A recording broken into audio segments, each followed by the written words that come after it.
காணமா? தெளிவா சொல்லு.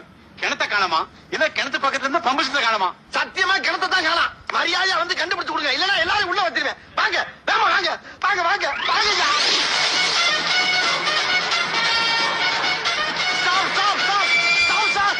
இதான் சார் ஸ்பாட். வாங்க வாங்க வாங்க சார். இதான் சார் இருந்துச்சு. வட்ட கிணறு சார், வட்ட கிணறு. அது வட்டாத கிணறு 80 அடி ஆழத்துல இருந்துச்சு சார். இங்கதான் சார் படிக்கட்டு இருந்துச்சு. அதை எடுத்துட்டு பனை மரத்தை ஓட்டிட்டு போயிருக்காங்க சார். இந்த ஏரியாவிலே வட்டாத கிணறு என் கிணறு தான் சார். இந்த கிணறை வச்சு நான் என்னென்ன விலைய வச்சு தெரியுமா? இந்த பக்கம் 500 தென்னை, இந்த பக்கம் 500 வாழை, நடுவுல ஒரு 1000 அடி நீளத்துக்கு வாய்க்கா, இந்த பக்கம் 500 கொய்யா மரம் சார். அம்புட்டி ஆட்டை